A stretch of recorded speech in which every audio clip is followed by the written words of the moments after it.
evening. My name is George Breslauer. I have the honor of serving as Executive Dean of the College of Letters and Science. It's my great pleasure to welcome you here this evening for our program, Science and the Soul, J. Robert Oppenheimer and Dr. Atomic. And it's really wonderful to see such a full house. Tonight's program is brought to you as part of an ongoing series which we call The College Presents, which highlights the intellectual vitality, diversity, and excellence of the College of Letters and Science here at Cal. The college represents the ideal of a broad-based education, and tonight's program is nothing if not broad-based. It combines history, science, politics, and the arts. When we first heard from Pamela Rosenberg, General Director of the San Francisco Opera, and we hasten to add a graduate of the College of Letters and Science, that she had commissioned Dr. Atomic, we couldn't resist taking the opportunity to bring all these specialties together in a program sponsored by the college. Before we begin the program, allow me a few important acknowledgments and announcements. I'd like to give special thanks to Cal Performances for co-sponsoring this evening's program with the college. In addition to this evening's program, Berkeley's Consortium for the Arts is coordinating a series of campus events that examine the atomic age through the lens of the arts. Please take a minute to browse through the consortium's listing of events given to you with your program for tonight. You'll find events that focus on the historical aspects, the music, and the photography, to name but a few. There's certainly something for everyone, and I encourage you to attend. I hope tonight's program will also entice you to see Dr. Atomic, which celebrates its world premiere on October 1st at the San Francisco Opera. You will find an opera information table in the lobby with all the details. Finally, there are a couple of housekeeping items to mention.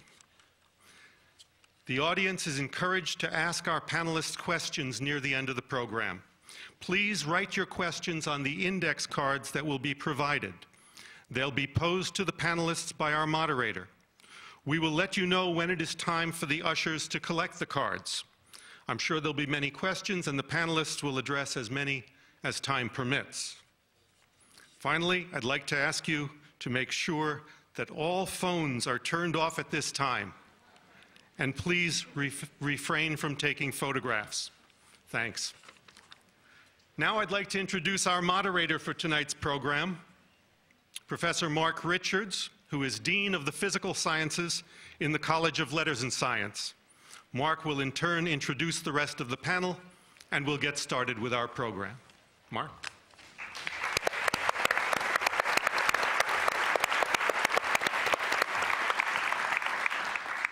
Thank you very much, George, and welcome to all of you. This is a fantastic turnout. I wasn't sure quite how many people remembered Robert Oppenheimer. I guess quite a few still do. I also want to thank Carolyn Griswold and Heather Webster, our staff members most responsible for putting this together tonight. It was an enormous amount of work, and thank you very, very much. It is my enormous pleasure to introduce our panelists tonight. I will tell you a little bit about them, and then I will take the privilege of telling you a little bit, reminding you, I suppose, a little bit about Robert Oppenheimer at Berkeley, since he was such an important presence and influence at this university. First, on the right, the rightmost person, John Adams, a clarinetist, educated at Harvard, taught and conducted at the San Francisco Conservatory for 10 years, is probably the most performed composer of our times. He has, in the words of one critic, played a decisive role in turning away from European modernism toward more expansive and expressive language. His important works include Short Ride in a Fast Machine, Harmonière, Grand Pianola Music, excuse me, John. I love this title. I was looking at the ceiling and then I saw the sky, about earthquakes. Nixon in China, Death of Klinghoffer, and of course, very famous work now on the transmigration of souls. John is the composer of Dr. Atomic, and he is a Berkeley resident. Peter Sellers is one of the world's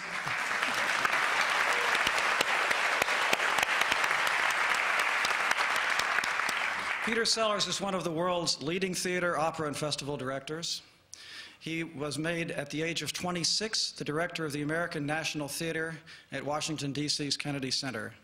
He is the winner of a MacArthur Prize, the Erasmus Prize for contributions to European culture, and many recent projects include Stravinsky's The Story of a Soldier. I probably won't pronounce this right, Peter. Kaya Sariao's opera L'Amour de Loin, and Euripides' The Children of Heracles, Wagner's Tristan and Isolde. Incredible eclectic variety of works. He has worked also with John Adams on Nixon in China and Death of Klinghoffer as well. He is both the librettist and the director of Dr. Atomic and lives in San Francisco.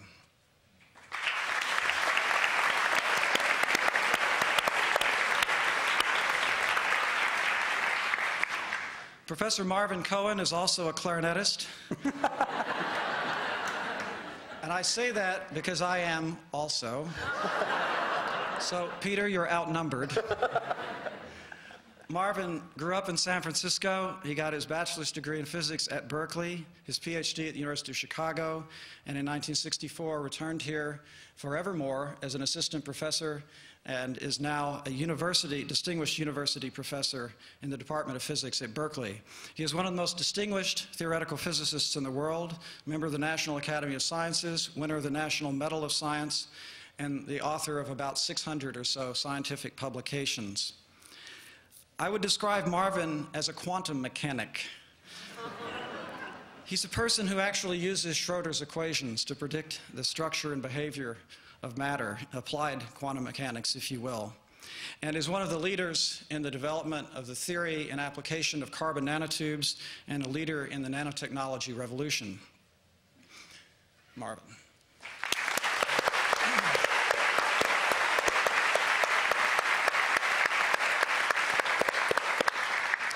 I also want to acknowledge the presence of Pamela Rosenberg, if I can have you stand. Pamela, the director of the San Francisco Opera.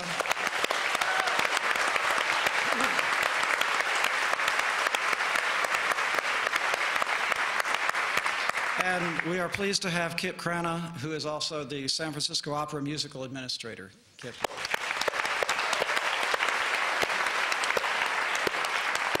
And as far as I know, neither Pam nor Kip are clarinetists. So I want to say a few words about Oppenheimer because this is Berkeley, and I'll try not to make this too long. It was a very colorful life. Oppenheimer was born into a wealthy, secular Jewish family in New York, was raised and educated in the unique Ethical Culture Society of New York, which preaches rationalism and secular humanism. He was brilliant, he was a polymath, he was often in frail health. He had a striking appearance, tall, thin, bright blue eyes, and he was a chain smoker.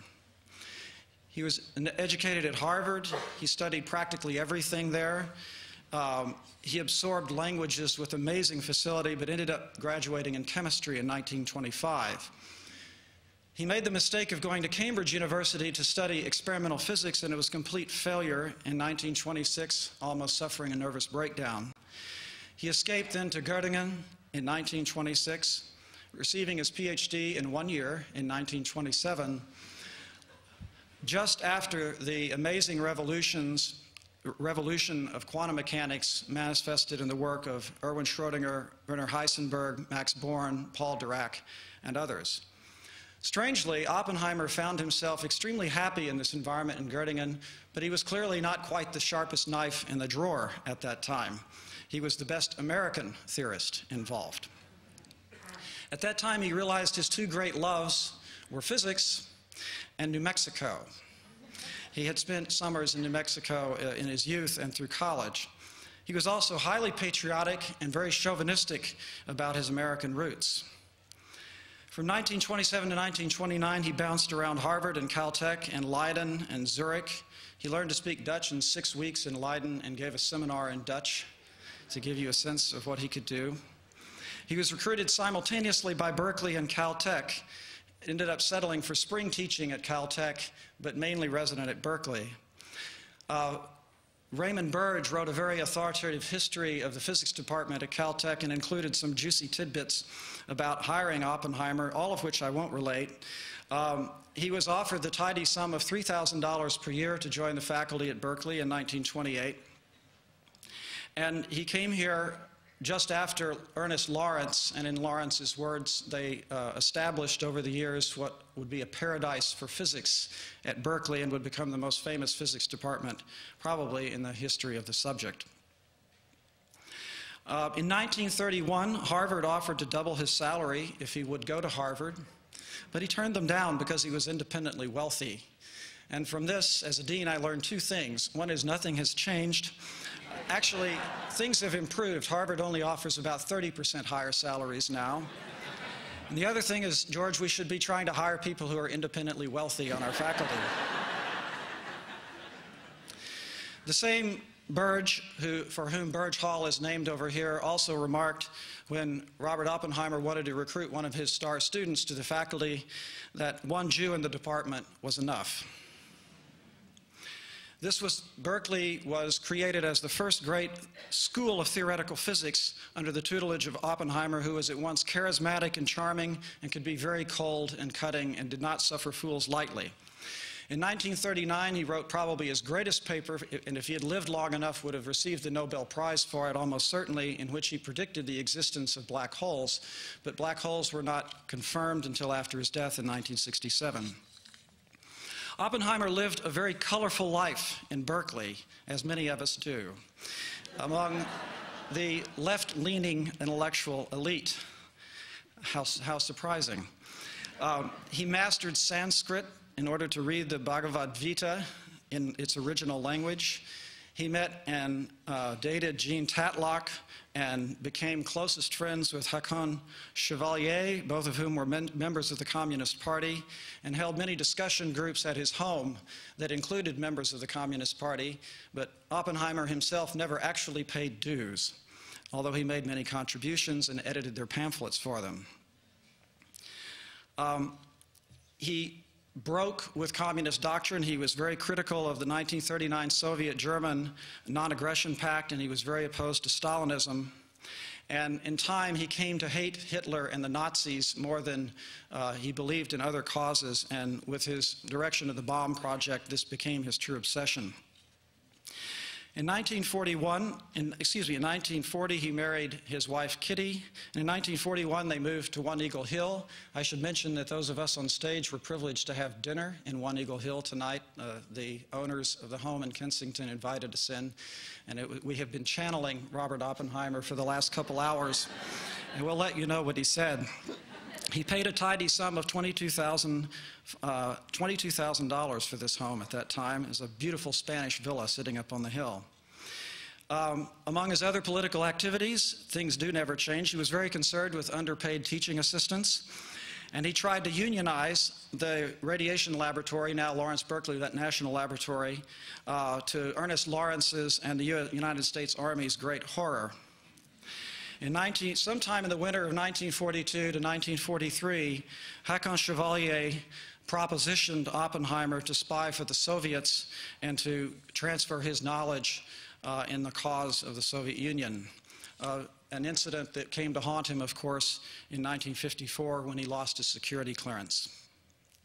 In 1939, when Hahn and Strassmann demonstrated fission, Oppenheimer initially went off and disproved it theoretically, but then he realized he was wrong and very quickly started drawing sketches of how to make an atomic bomb. He collaborated then in 1941 with the great Ernest Lawrence on uranium separation. And in 1942, the United States government put him in charge of fast neutron work at Berkeley and gave him the title of Coordinator of Rapid Rupture. And at that time, he also realized that the physics was pretty much done and that making a bomb was a matter of engineering, and that, by golly, we'd better do it before Hitler did it. In this time, he had gone from being a very gangly and awkward prodigy to a charismatic leader. And at age 39, General Leslie Groves picked Oppenheimer to manage the development of the bomb at what is now Los Alamos National Laboratory. Groves picked Oppenheimer over the objections of many people. He had no Nobel Prize, he had absolutely no administrative experience, and he was a left-leaning communist sympathizer.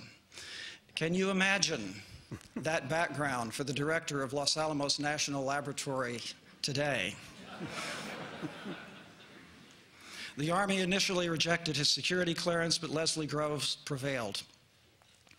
Oppenheimer and Groves selected a site in New Mexico near Oppenheimer's ranch, and the rest is history, of course. It's interesting that President Sproul of UC Berkeley insisted that that contract by which UC Berkeley came to run that laboratory be only 6 months because the university had no business running a weapons laboratory. 60 years later, the UC regents and President Dines are in the fight of their life to maintain that same laboratory. Oppenheimer demonstrated brilliant leadership at Los Alamos to the surprise of nearly everyone who didn't know that he had it with him, had it inside him. He returned to Berkeley only briefly in 1945, 1946, and then became the director of the Institute for Advanced Study at Princeton for the rest of his life until he died in 1967 of throat cancer as the second most famous physicist of the era, second only, of course, to Einstein. The opera Dr. Atomic is set in the final hours before the Trinity bomb test. Trinity was named after the sonnet of John Donne, "Batter my heart, three-personed God." And you will hear some of that, I think, tonight. So I'm going to start off with some questions for the panel, some general questions. We're going to have some performances and tapes here, and we'll let each of the panelists speak in turn. My first question is to Marvin Cohen. Marvin, this is a symposium about science and the soul. Sometimes we're uncomfortable with these subjects. Have been ever since the bomb went off, I would say. Marvin, can you take a few minutes and cast for us the context of both science and morality that led up to that fateful day in July 1945?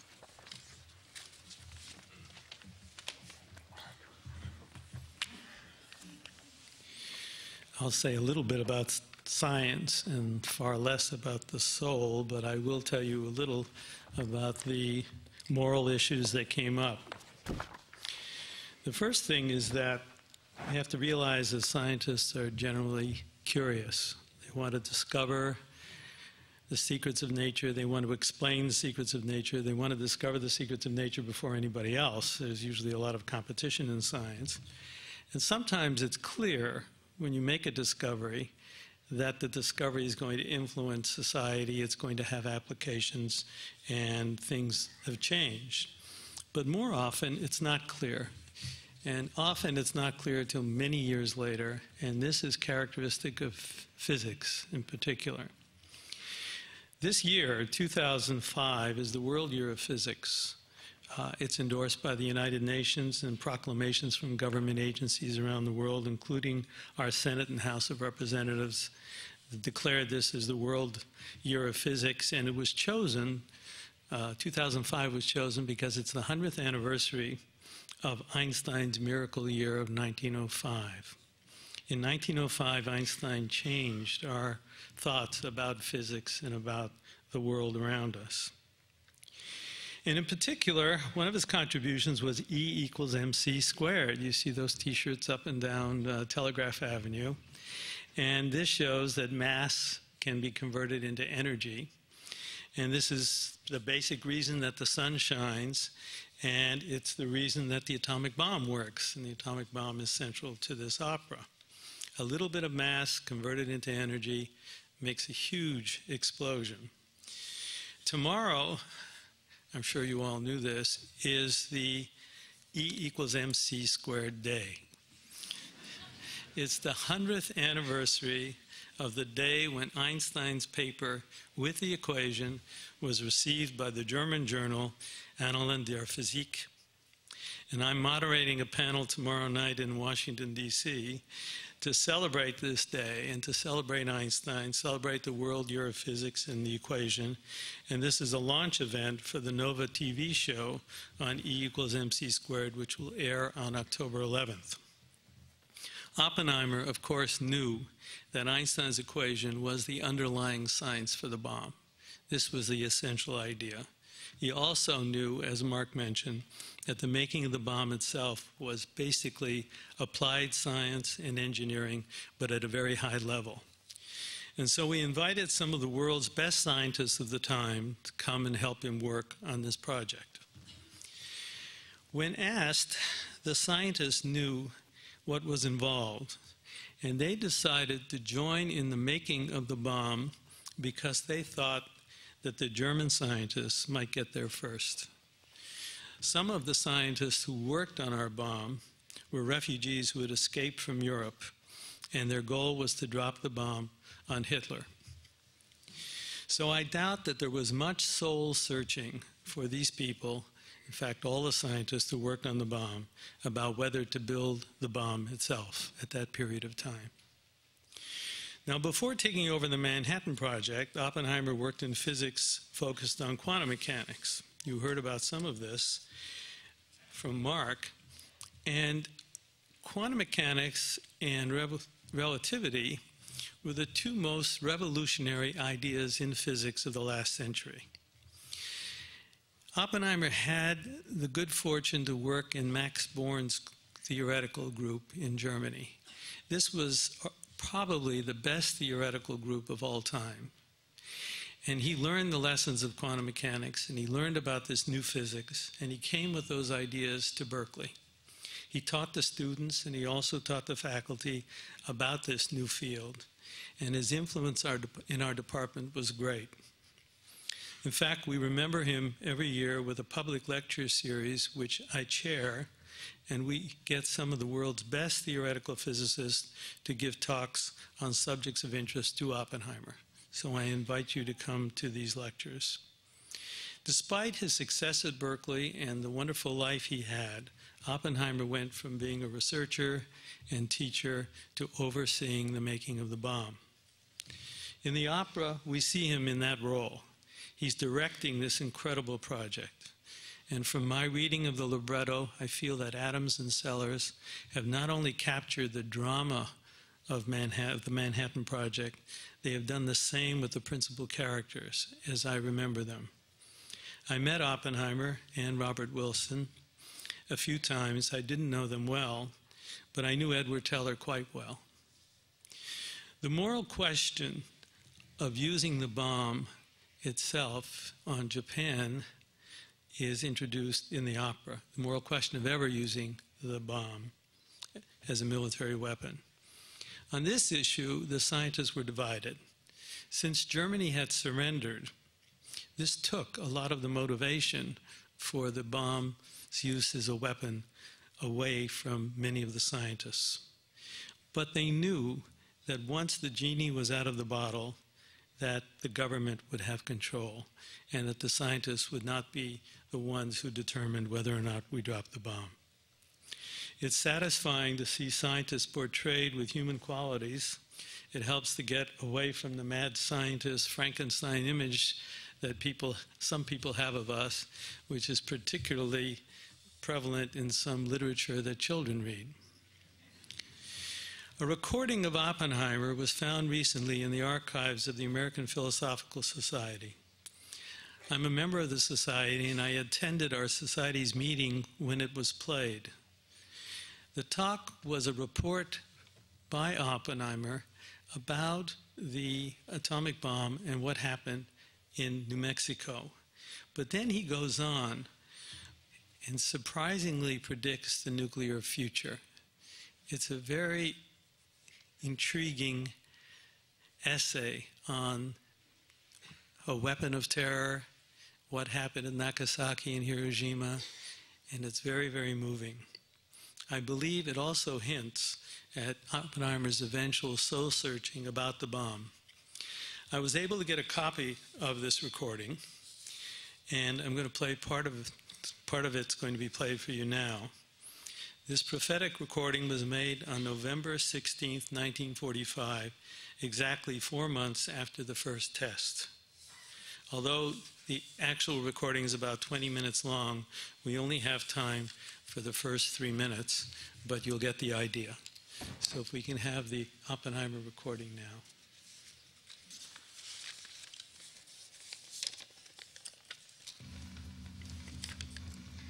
members of the Academy, members of the Philosophical Society, what you have good reason to wish to hear from me today, what circumstances have perhaps qualified me to discuss with you on the basis of experience, is how to make atomic weapons. It is true, as we have so often and so earnestly said, that in the scientific studies which we had to carry out at Los Alamos, in the practical arts there developed, there was little of fundamental discovery. There was no great new insight into the nature of the physical world. But we had many surprises. We learned a good many things about atomic nuclei and many more about the behavior of matter under extreme and unfamiliar conditions. And not too few of the undertakings were in their quality and their style worthy of the best traditions of physical science. It would not be a dull story. It is being recorded in a great handbook of 15 volumes, much of which we think will be of interest to scientists, even if they are not by profession makers of atomic bombs. It would be a pleasure to tell you a little about it. It would be a pleasure to help you to share our pride in the adequacy and the soundness of the physical science of our common heritage that went into this weapon that proved itself last summer in the New Mexico desert. That would not be a dull story, but it is not one that I can tell today.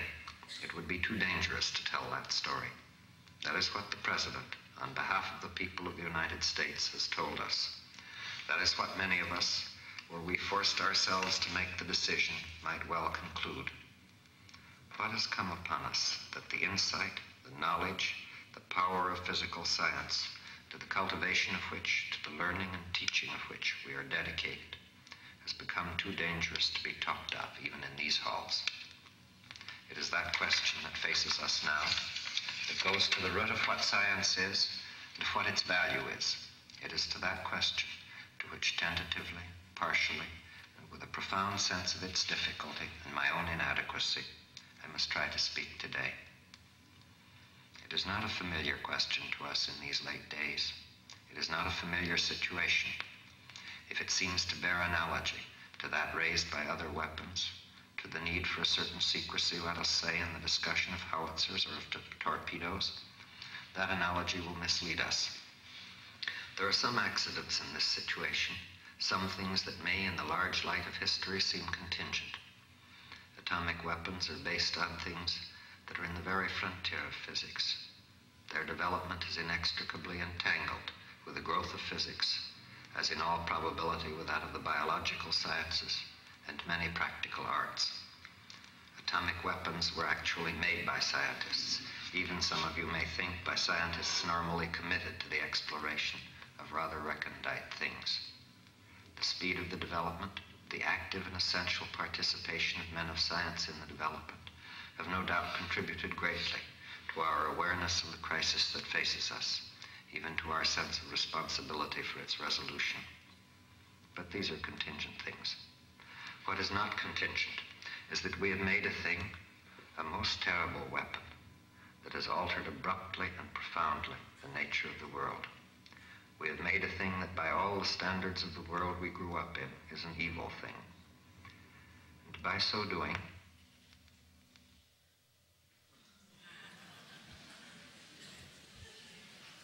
Thank you very much, Marvin. Is my mic on? No. My mic.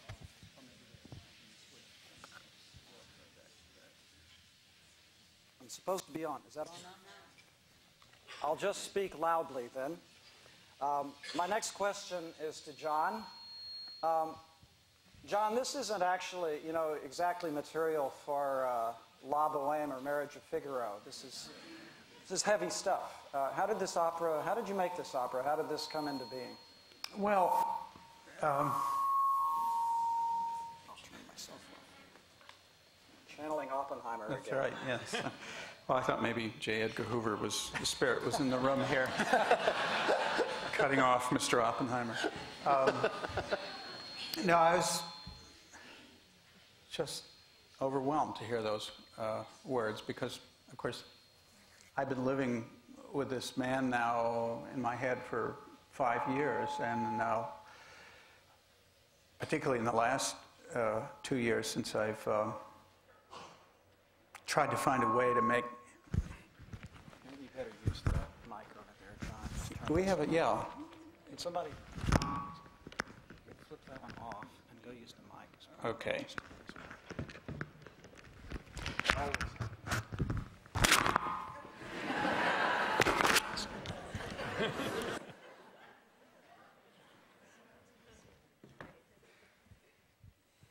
Does this work now? Okay, all right. Listening to those words, it moves me deeply because, you know, as a composer, what you're dealing with in music drama is what I would call the emotional precision of the moment, because music, more than any other art form, is the most emotionally precise. When you decide the color, the harmony, all the inflections that music can give, that's what really creates the character. And to answer your question, I was drawn to Oppenheimer when Pamela Rosenberg suggested the idea to me, because as soon as I began reading about him, I realized that he was such a profoundly shaded person, that he wasn't just a scientist, he wasn't just an intellectual, he wasn't simply this or that. He was a person of you know, immense historical awareness, immense cultural awareness. As you mentioned in your introduction about him, when he actually was tapped by the Army to head the Los Alamos Project, he was what we might call a kind of socially immature in a way, because he was, you know, he was kind of a cocky, arrogant young professor who enjoyed, you know, pinning his students and colleagues to the wall. He didn't appear to be the kind of person who would grow into the type of person that could run a massive project like Los Alamos and not only know all the scientific and engineering issues, but also be able to counsel people on, you know, their family issues and their personal lives. So that made him interesting as a composer. It made him appealing, because I felt that I had a character who was very human, and whom I could come at from many, many, many different angles. And what Peter Sellers did, which was such a wonderful idea, was to create a libretto for this opera from real documents, from memoirs, from the transcripts of interviews of people who, you know, who'd been there. And although I don't, I think, yes, we actually do have some quotes from Oppenheimer. I think they were transcripts actually from a declassified US government document. What Peter gave me to set for Oppenheimer, which allowed me to go deepest into his soul, I guess you could say, is the poetry that he loved. And I certainly don't mean to insult anyone here in this room in saying, but I suspect that Oppenheimer may have been the most broadly cultured scientist that ever lived, in terms of having just vast awareness of the arts, of languages, of history, as well as his own field of physics. And one of the things that we discovered was that he loved poetry, and that poetry was the way that he talked to himself. And when, you know, when he was particularly tormented or particularly stressed, even in the pre-dawn hours before the Trinity explosion, when he was able to get alone, which, as you can imagine, became less and less possible, he would go to his poetry. And it might be Baudelaire, which gave him some extraordinary connection with the kind of weariness of the world, and yet at the same time, a fantastic erotic awareness. Every object in Baudelaire is eroticized. And, you know, for this skinny, chain-smoking guy, to get that hit from Baudelaire, of course, gave me fantastic opportunities on a musical level. Come see it. And the Bhagavad Gita, which, as you probably know, I mean, Oppenheimer did have a gift for being quite stagey. You can even hear it in this little segment that Marvin just played. I mean, it's very serious stuff, but at the same time, it does seem like that whole spiel was directed by Ingmar Bergman. And he loved the Bhagavad Gita because, again, it had that sense, that enormous breadth of historical awareness. And the imagery, of course, of the Bhagavad Gita is about war and about the test and about, you know, this potential to destroy one's nest, which, of course, really was something that once the war was over became something that just sat on him like an enormous weight. And finally, the other poet is John Donne. And again, Oppenheimer used Donne. He named the Trinity site after Batter My Heart, three-person God. And having this poetry as part of the libretto, the way Peter organized it, it gave me this wonderful opportunity to shade this character. I mean, I've never, ever had more pleasure in creating a stage person, not even Richard Nixon. And finally, I would say that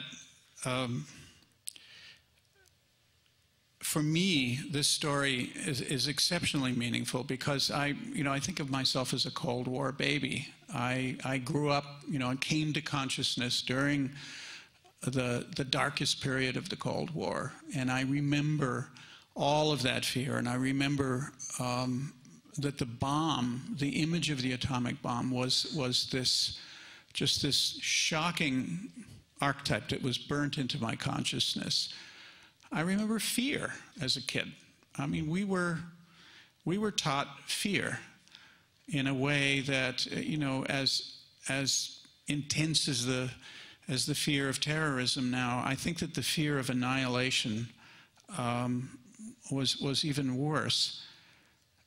And I think that Oppenheimer realized that. And I suspect that he didn't take it all onto his own shoulders, the burden of this guilt. But we know that he, probably more than any of the other scientists involved, felt it and was able to express it. And that's one of the reasons why I think the Congress and the FBI were so anxious not just to get rid of him, but to humiliate him profoundly while they were getting rid of him, so that he would not just be out of the picture, but that he would be an example to the country because of his desire to stop this arms race and to introduce a sense of awareness and responsibility into the dialogue. So from a compositional point of view, I can say this has been a tremendous adventure. I've worked actively on writing this opera for the last 2 years. It's a very lonely activity, being a composer. You can't farm it out. You can't have a little company. You have to do it all by yourself. It's been a thrill because I'm a Berkeley resident to know that I'm writing a historical epic, probably one of the greatest American stories that's ever been told. And I've been able to do it right here in Berkeley, knowing that this is where it all started.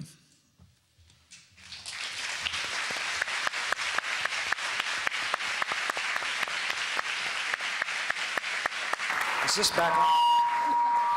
We're having trouble here. John, you had a tape. You have a tape, and that you're going to play for us. Maybe you want to introduce that and tell us where it lies in the opera, and then we'll hear it. Sorry about this. This is a public university. This is a science seminar too. You know, we musicians have our act down. Yeah, I forgot. I have a little show and tell here. Of course, largely the opera is scored for orchestra and voices, but I created what the French used to call musique concrète, an introduction to each of the two acts. And I wanted to do that partly because my inspiration for evoking this period on a musical level was, on the one hand, science fiction movies, which is kind of how I learned about radiation and physics. We'll go into that later. You know, the early electronic music that came out right after the war by composers like Varese and John Cage and Stockhausen. So I wanted to evoke the feeling before the opera starts of, I don't know, maybe being inside an atom, or being inside one of Lawrence's calutrons or something like that. So I found and recorded sounds, most of which were made by huge power tools.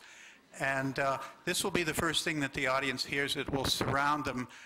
We haven't done a sound test of this, so I don't know what it'll sound like. It should be loud. And you'll hear that, and then you'll hear the orchestra come in with the first terrifying music, which opens Dr. Atomic. You might want to switch these off.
It's a little bit like Mystery Science Theater, I guess, John. Thank you very much. Peter,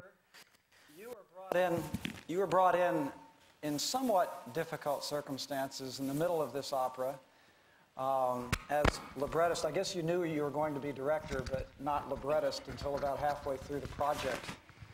I wonder if you can comment a little. I know that you used a lot of historical materials, you used poetry, you were originally writing an opera in 2 acts where the second act was the loyalty hearing. Can you tell us how this libretto came about and what you were trying to create? The actual events of this opera are beyond any fiction. The reality is so much more intense, more dangerous, and the human crisis and struggle and call for courage and call for soul searching is so much greater than anything you could make up. It was so great that, in fact, it's a story that was buried alive, first by the government, and then strangely by most of the memoirs of most of the people involved, who it was as if their only previous cultural diet was kind of Frank Capra movies, because all the memoirs are, gee, we kind of helped out. It kind of, I found some chewing gum, and we, and in fact, it's this kind of can-do, upbeat Americanism, which, in one way, actually it is one of the last instances of low-tech, high-tech. They were primping the bomb with Kleenex and Scotch tape, hours before the test. And you look at the tools they used, and, they're screwdrivers, and it's unimaginable today that this was made with these unbelievably primitive tools and under conditions that were shocking and would not be anybody's choice of a lab situation. Nonetheless, people were having much more intense thoughts and experiences than they were letting on or than they were allowed to let on. These are intelligent people. These are people who are widely read and widely thought and are incredibly sensitive, and yet almost nowhere in their memoirs. Am I to be exiled to... Let's hold on. Maybe... Every time we attempt to become collegial. Yeah. So, at all events, for me, you can't do better than searching the record. The record is an odd thing, as always, because most people don't actually want to tell you what they're doing, ever, including yourself and your family. You mostly don't ever let anybody know what's really going on. And so you always have to read between the lines. And so that's an issue. I went to a lot of the recently declassified material because this era is now coming gradually through the Freedom of Information Act into the public record. And so in the libretto, we have Oppenheimer saying a lot of things that are rather shocking and that you wouldn't have thought would come from him. He's a virulent hawk on the question of selecting Japanese cities and the necessity of, in his words, creating a great psychological impression on a large swath of the Japanese population, which is why it's important to choose a place with many workers' houses. And these kind of statements are shocking coming from him, because our image of him is of a kind of sage and a liberal sage. And obviously, that something Marvin can talk about. When you do go to Washington and suddenly people are listening to you and are interested in your opinions, it is quite a narcotic. You're shown into the corridors of power, and suddenly you're very impressed with the people who are very impressed with you.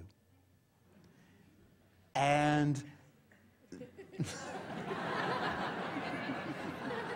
well, in previous administrations.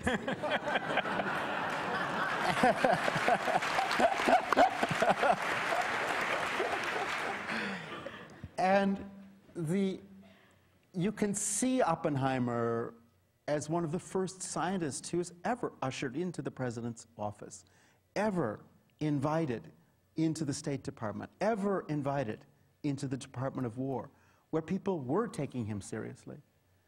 And so the words that he says shock us when he assures the other scientists that, you know, the highest caliber of men in Washington will decide what to do with these things, and we should stay out of it.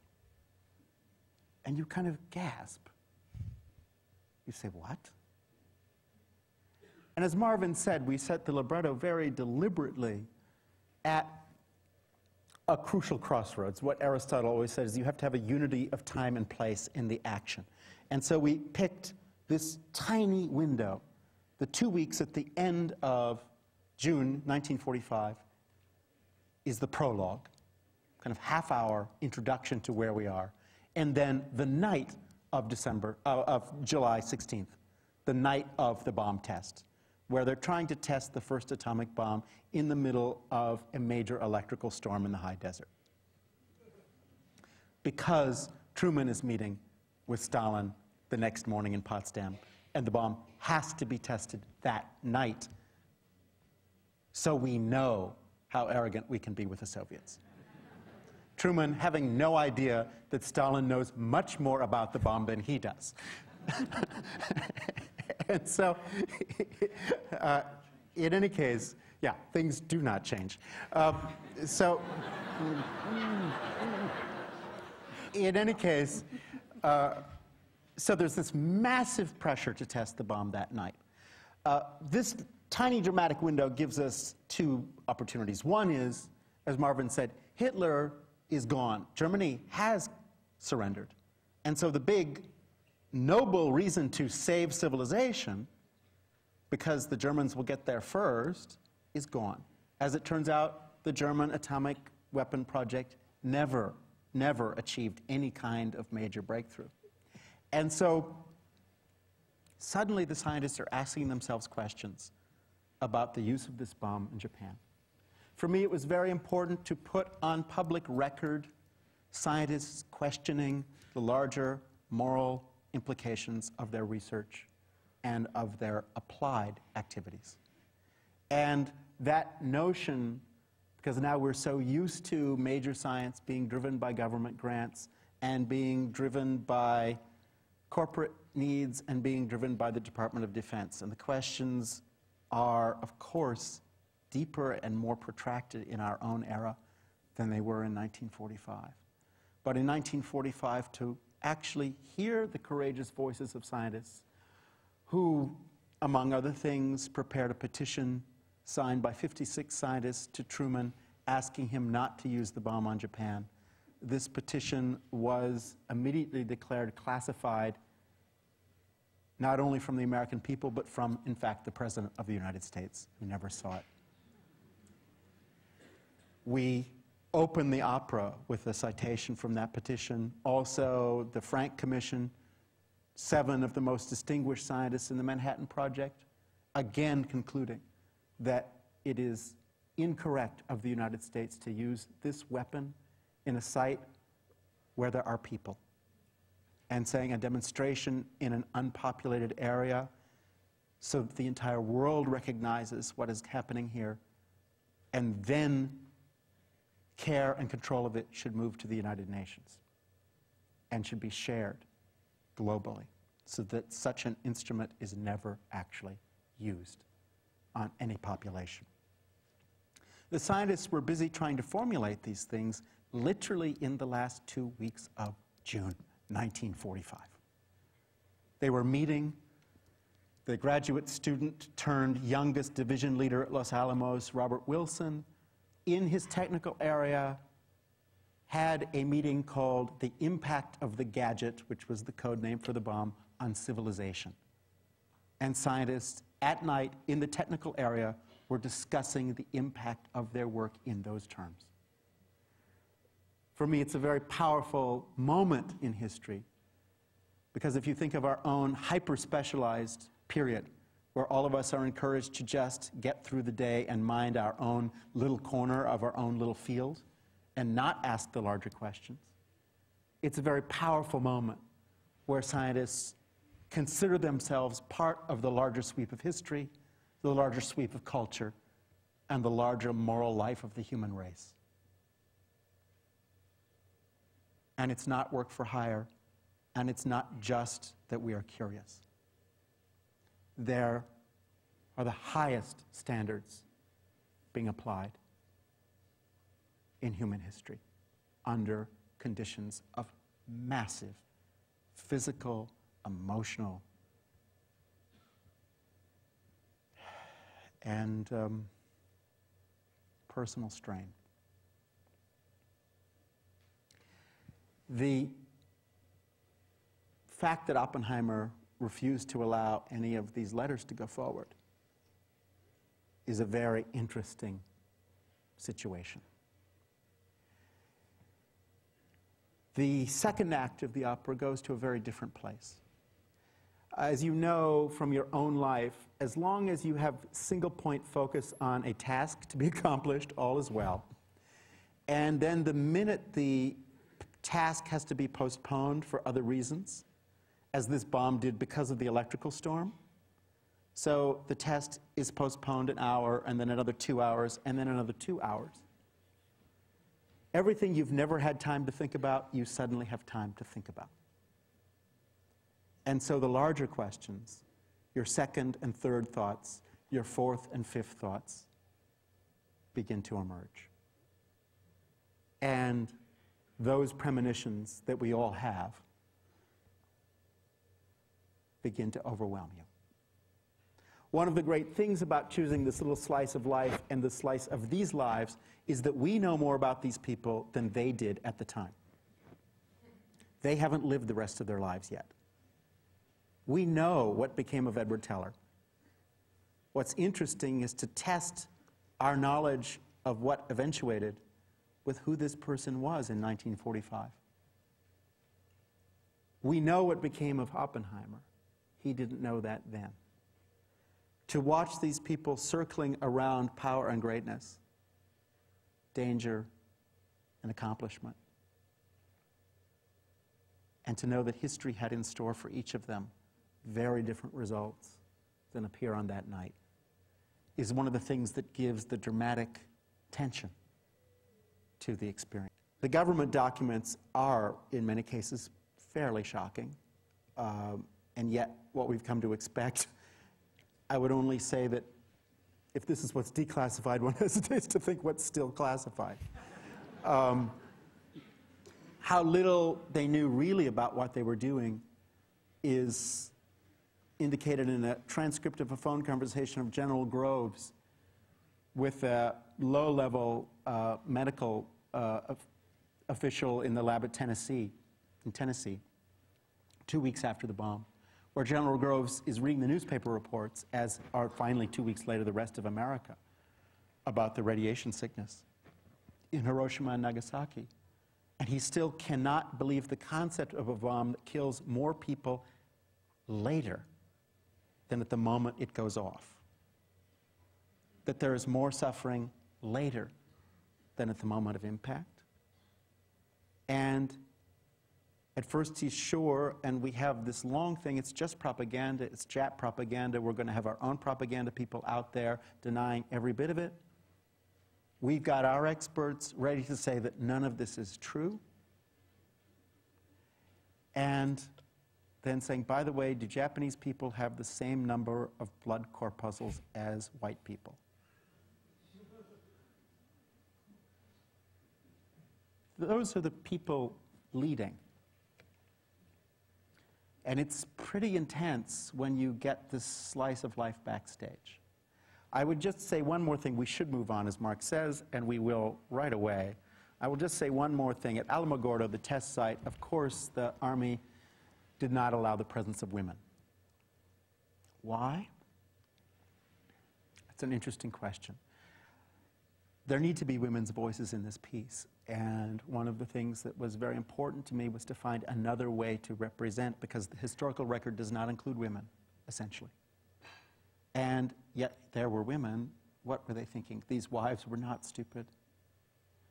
I invited two people into the room, Pascualita, the Tewa Indian maid, because all of the maids and maintenance workers were Tewa Indians, and this question of another very complicated cosmology, Pueblo Indian cosmology, about invisible worlds and invisible powers, also in this desert, which was a sacred site for those peoples. It was very important to me to have simultaneous cosmologies unfold on that night. And also the voices of the women 200 miles away watching the night sky at Los Alamos. I turned to Muriel Rukeyser, the great poet of the mid-20th century, who more people would know her name except that she did not commit suicide. And she was a very courageous, outspoken, independent American woman who wrote a series of epic poems called The Book of the Dead in the 30s, going to the black lung trials of the miners in Kentucky and visiting their families and visiting the mines. Then in the 40s, she wrote about science. In the 50s, she was investigated by the McCarthy Committee. And up to the 70s, the decade of her death, she was being arrested routinely at anti-Vietnam War demonstrations. Her poetry forms the backbone of the unspoken thoughts and the unspeakable thoughts of all of these people at this site who could not say what they were thinking, what was on their mind, and what was going through their hearts. At this moment, I think the ushers are going to gather cards with questions down the aisles. Ushers ready out there somewhere? Good. So I hope you've gotten your questions in and that they're really juicy. I have a couple of my own in the meantime. I'll take the music questions. Notice that Marv and I have trapped these artists between two physicists here. So in that spirit, if you've been reading the New York Times lately, or the Berkeley, and you'll know that there's a bit of a controversy. And as the action on-the-spot reporter here, I'm going to bring that up here. A bit of a conflict between the laws of physics and the laws of opera that's playing out in a most interesting way. So I'm going to ask Marvin to outline the conflict and let John tell us about the resolution.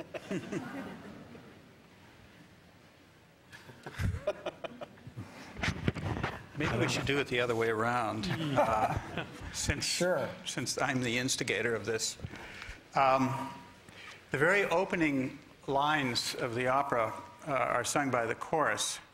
And as we mentioned earlier, every single word in the libretto that isn't poetry by Baudelaire or Muriel Rukeyser or from the Bhagavad Gita comes from a contemporary source from 1945 or from a memory of that. And this book is called Atomic Energy for Military Purposes. And it was written by Henry DeWolf Smith, who at the time was chairman, Department of Physics at Princeton University, and a consultant for the Manhattan District, i.e. he was in the know. And it has a, it says here on the, I have actually an original copy of this. It was written at the request of Major General Leslie R. Groves, USA, who's one of our major characters. And the idea of this was that General Groves thought that quite possibly to ensure further funding of his project, he wanted to have the essential description of what had gone on in Los Alamos and Oak Ridge and Hanford, Washington, available for the public. But first, he, for dummies, he gave a little introduction about physics. And he starts here with these words: there are two principles that have been cornerstones of the structure of modern science. The first, that, and this is where I began setting my chorus, that matter can be neither created nor destroyed, but only altered in form. The second, that energy can be neither created nor destroyed, but only altered in form. And, well, with Peter's complicity, I set those lines. And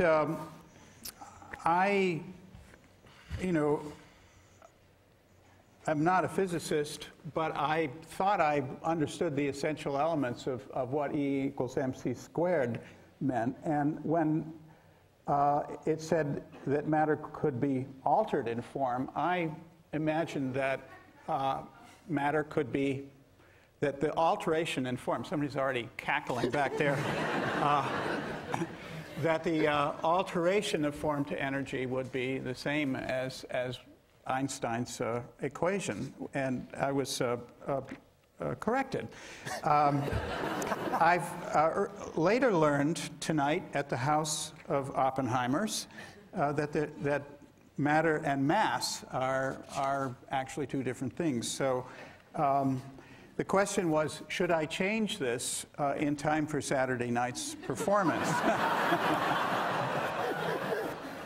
And I did, but to be very honest with you, it's not that easy to change something that you've set and which has very, very specific sensations of verbal form and the harmonic underpinning, and we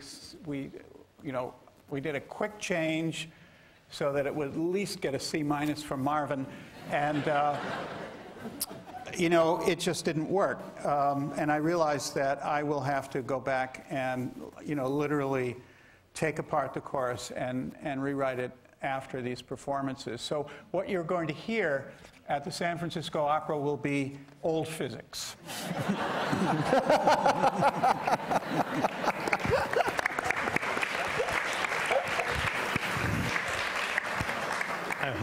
I hope that you're not applauding for old physics. Tomorrow is E equals mc squared day. John, go ahead. I would just give you a little bit of the drama that went into this question. People at the San Francisco Opera were kind enough to have a few physicists over last October. And when I heard the wonderful opening to this opera, and I heard, matter is forever and energy is forever, John said, "Are there any questions?" And my hand in a Dr. Strangelove configuration, whatever, was up there. And he said, "You mean the opening to my opera is wrong?" And I said, "Well, it's technical, but it's not correct." And then I suffer from the same disease that all professors do. You assume that when you say something, somebody's going to do something about it. There were no graduate students around. And later, I heard from a colleague in New York that at the press conference for in New York, the opening lines hadn't changed. And then I knew we were coming up on tonight's event, and I wanted to see the libretto. And when I looked at the libretto, it was the same. And so I sent these emails to poor Pamela, who would, I hope she wasn't one of the people who, when you shoot the messenger. And then I was in Washington last week, and before I left, I got this wonderful email from John saying that he would make the change. And then when I was in Washington, I got a call saying that it didn't quite fit, and I could understand the music thing. Well, Washington was the appropriate place to receive something that was so intelligently designed.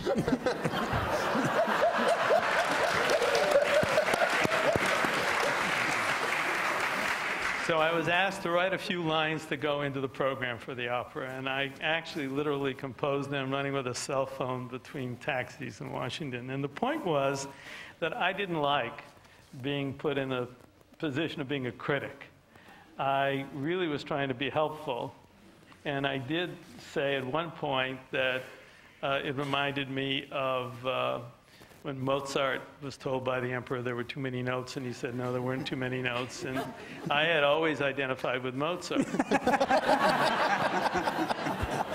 But then it was pointed out to me, of course, by a physicist, that I was Mozart, because in the Smythe report, there were just the right number of words. Matter, neither created or destroyed. Energy is neither created or destroyed.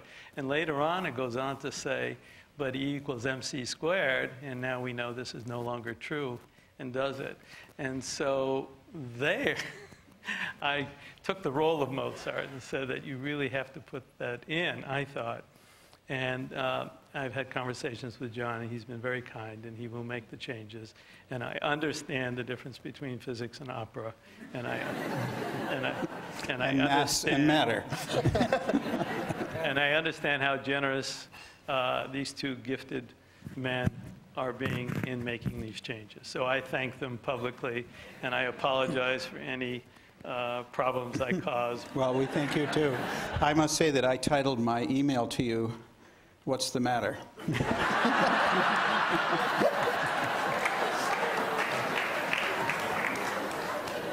And Marvin, when you finish the score for your next opera, we'll make sure that John critiques the orchestration. Well, I have a personal question. I have read the libretto myself several times and have kind of gotten into the mood, I suppose, as it were. And I want to give you my reaction, Peter, and get your reaction to my reaction, which is you seem to have opened a time capsule. You have, the first act focuses on June 1945, but that last act, those hours before the bomb went off, is kind of the way the world was before the test. And questions are being discussed with a kind of solemnity, depth, openness that perhaps have been quashed, for want of a better word, by the accidents of history, the explosions over Hiroshima, Nagasaki, and subsequently the Cold War. Is this time capsule, is that the right reading, Peter? Is this where you were going? Thank you. I think one of the most important things is it's a conversation that got cut off. Microphone. It's a conversation. There we go, all is well. It's a conversation that got cut off, that suddenly you couldn't talk about it. In those moments before the bomb was actually set off, there was a discussion. And that discussion has been increasingly limited and limited and limited. And obviously, what's so interesting is there were commemorations of the 50th anniversary of Hiroshima and Nagasaki 10 years ago. But in some strange way, it didn't strike the global chord that the commemorations of the 60th anniversary this year have struck. Partially it is because all over the world, the public, genuinely terrified by a world out of control, by a world they don't understand, that they couldn't fix their toaster, let alone the science that is surrounding them, has voted into power anyone who will promise to turn the clock back. The result is all over the world we have leaders who have promised to turn the clock back, and of course the clock can't be turned back. And so we have an astonishing moment historically of a complete refusal to go forward conceptually from governments all over the world, and only an attempt to go backwards to a time when life was quote-unquote simpler. And in a strange way, this gap creates the opportunity to reopen a whole series of discussions that we really need to have, and to open out into a moment in time where we try and find a language where these issues can be shared with a larger public. The Smythe book that John opens the opera quoting from is a very courageous act of these scientists to say, in a democracy, these issues need to be discussed by informed people, and so we will right away, 2 weeks after Hiroshima, publish a book which tries to explain the science in terms that the average citizen could begin to grasp, so they can discuss this. I think we have a big problem in this country, certainly in my field, the humanities. In the Reagan era, when the word intellectual became a pejorative, and the perfect example is E.T., where obviously any 6-year-old knows more about outer space than all people at NASA put together. The discrediting of the experts, and at the same time, the experts themselves conversing in a language, and certainly this is the case in the humanities, that actually does exclude the general public because it is so hyper-technical. And so not only were we placed out of the national discussion, we removed ourselves. And this question of, here at a place like Berkeley, are we capable of inventing and reinventing the language that takes these moral, scientific, and humane questions into an arena where they are graspable and discussable by a democratic public? And can these questions become a meaningful part of public life once again, after they were cut off from the issuing of this report? And to me, the task in a university at this moment is to come up with that language, is for artists and scientists to work collaboratively, is for us to actually find a way in which these questions are not just recondite and hyper-technical, and in which we're not just trusting the government to mind the store, but where, as with any other kind of decision in your life, everyone in the family is part of the discussion. That, to me, is one of the gestures of this opera, and I hope by bringing the life of this group of scientists out into a public arena, we are opening and reopening some platform for discussion in this democracy in the 21st century.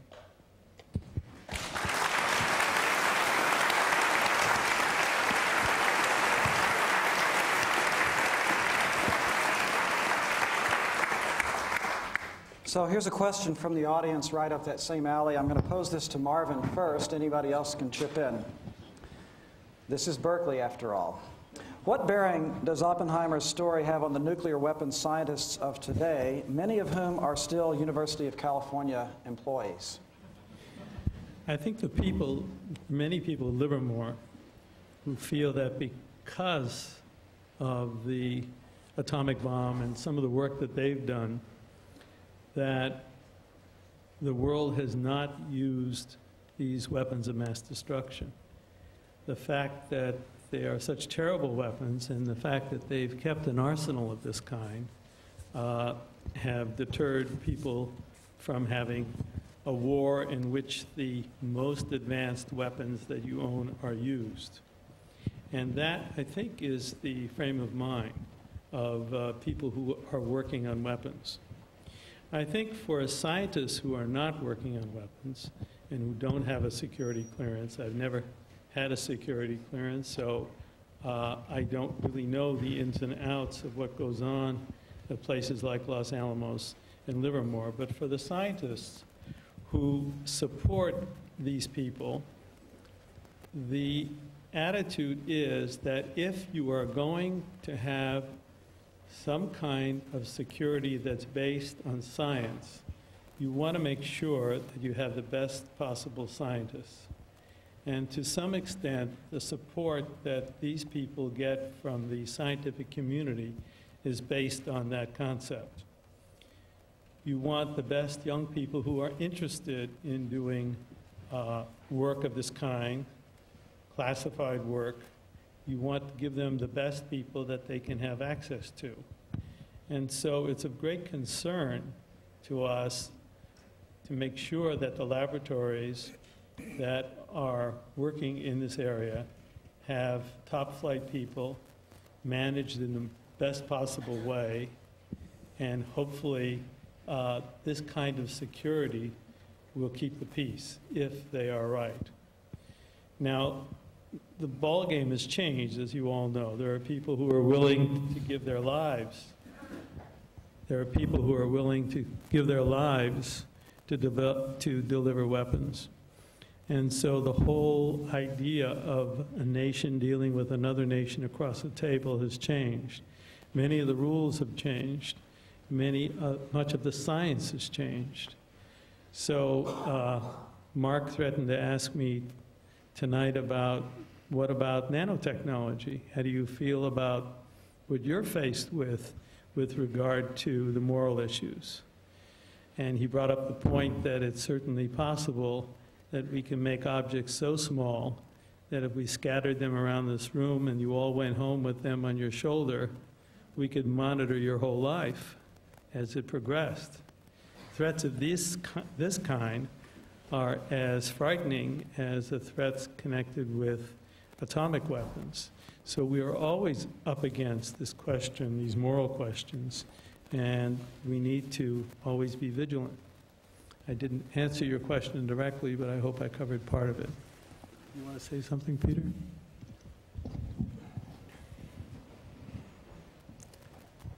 Actually, I'll wait for, let's get 2 more questions going. And we'll come back, maybe we'll come back. I've worked a good bit at Los Alamos myself in the non-classified area, and I can speak from experience. I'm sure, Marvin, you too, that the scientists there... Oh, sorry. Is that better?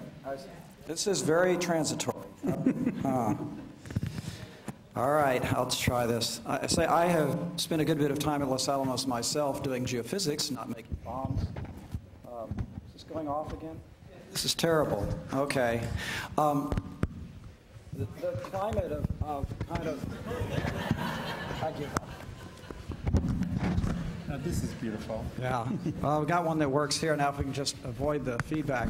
The climate of moral ambiguity is palpable in the air at Los Alamos National Laboratory. The scientists there live with it day in and day out, some more accepting than others, but it's really quite eerie. I think that atmosphere often pervades the national laboratories. So let me switch gears here with another audience question, this one for John. Oh, now nothing works. This one for John Adams. John, will you conduct the San Francisco Opera Orchestra? If yes, how does it feel to conduct your own composition? And if no, why not?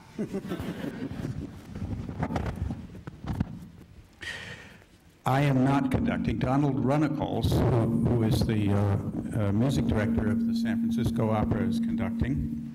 I'm going to be doing the sound.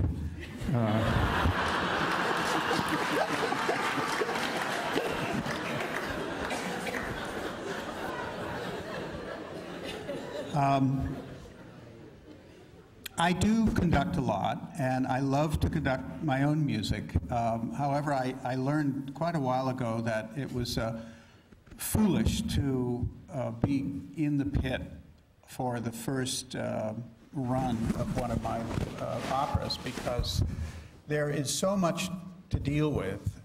When you're conducting, you're already a full-service guy anyway. You have to pay attention to the details of the music. Even if I know the piece because I wrote it, I still, have to treat it as if I were another person.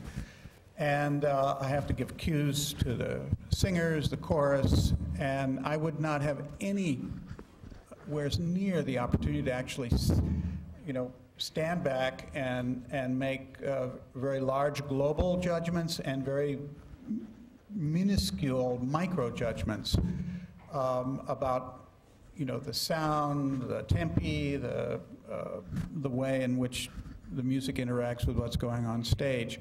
So I don't do that. On Saturday night I'll be that in the audience with the rest of the people, hopefully enjoying it.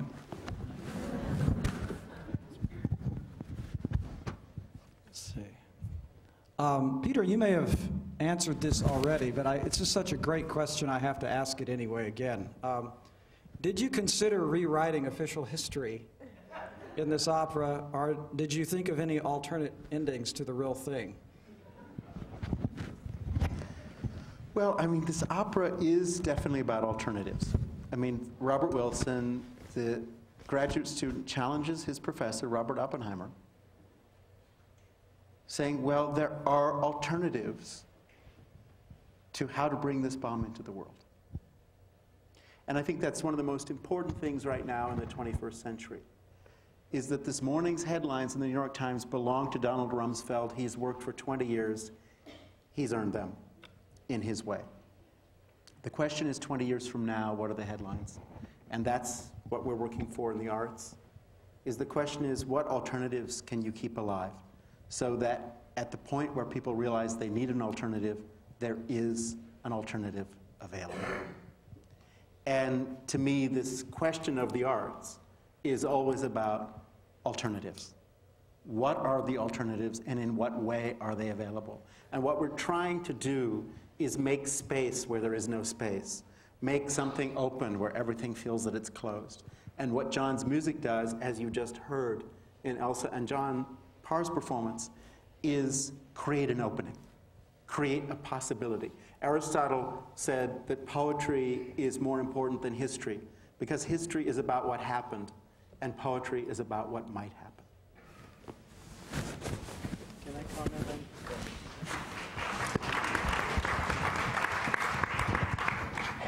I'd like to comment on the historical aspect. I'm president of the American Physical Society, and when I brought up the question to the executive board about endorsing the opera, we endorse meetings and conferences and the rest.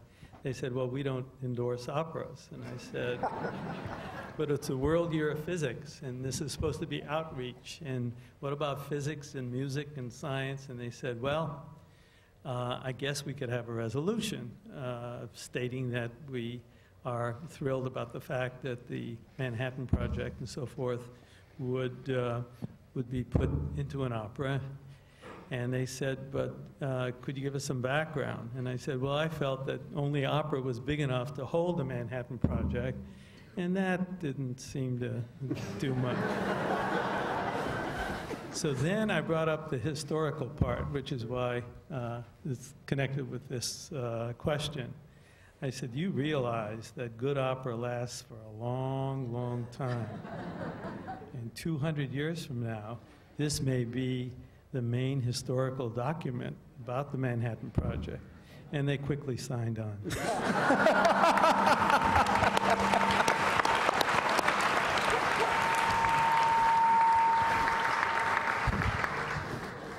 Well, I'm reading 9:45 on the clock, and it's a very close room here. It's been an enormous pleasure. I have one more question before we all go from the audience, in the same vein here. The question reads, how do you think Oppenheimer will be regarded or remembered 50 years from now? I suppose to the artists I would perhaps propose an alternative form of that question is, how would you like to see Oppenheimer remembered through your work 50 years from now?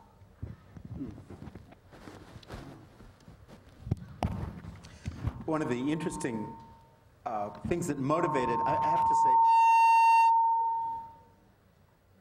say, there are not many directors of opera companies who would say, I want an American Faust and let's commission an opera about Oppenheimer.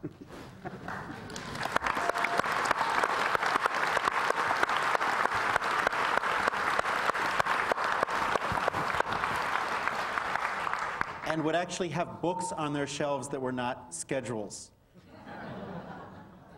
And yet, of course, as we started working on this, the Faust image faded quickly, because the people entering World War II, really in a race against the Germans, did it in an atmosphere of profound selflessness rather than selfish aggrandizement and search for knowledge.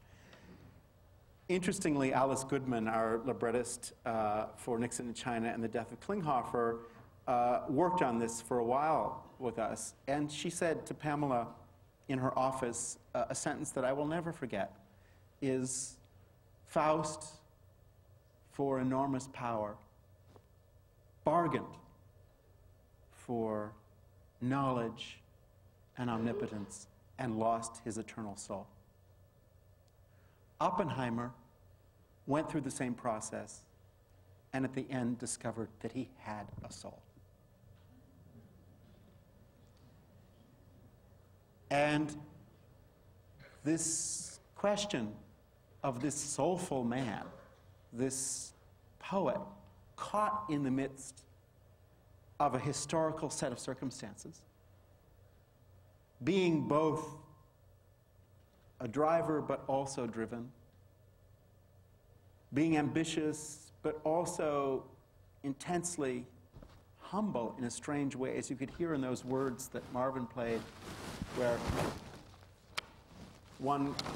something he apparently said to friends later is, "I've never had any accomplishment in my life that was not accompanied by massive self-loathing." This very intense man who struggled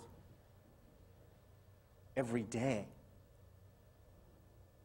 with these questions of the voice, another voice in his heart, and a genuine crisis in his soul. That's, I think, what Marvin means when he says that actually only poetry and music put together can go to that place. And you don't get it in the memoirs. You don't get it in historical surveys.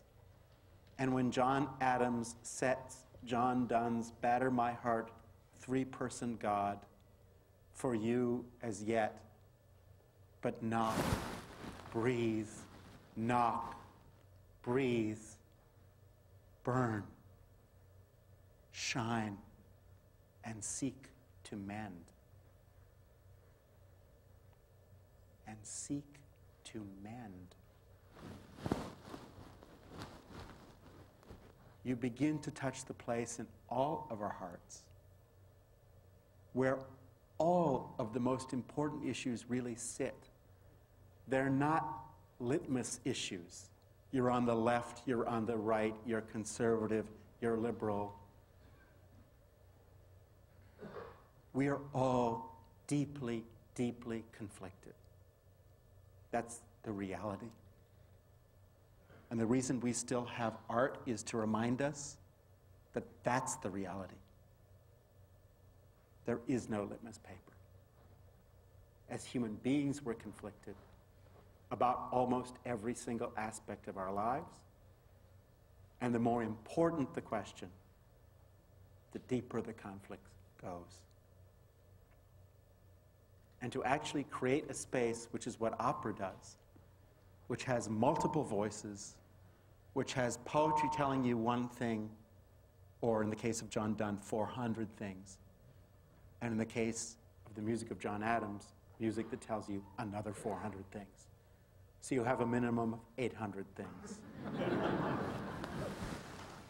Plus what the singer is contributing, plus what the stage director and designers are contributing, plus what every person in that audience is contributing. You begin to have a level of layering and complexity that almost does justice to what we actually feel and are searching for and groping towards.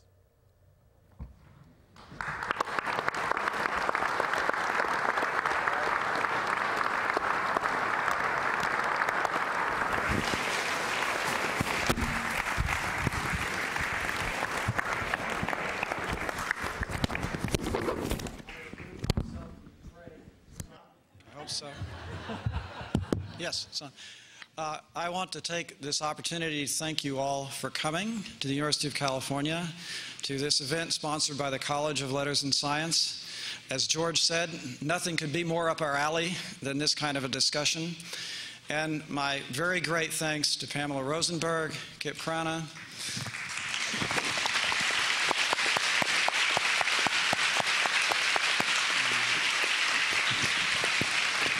and, of course, to our distinguished panelists, Marvin Cohen, Peter Sellers, and John Adams.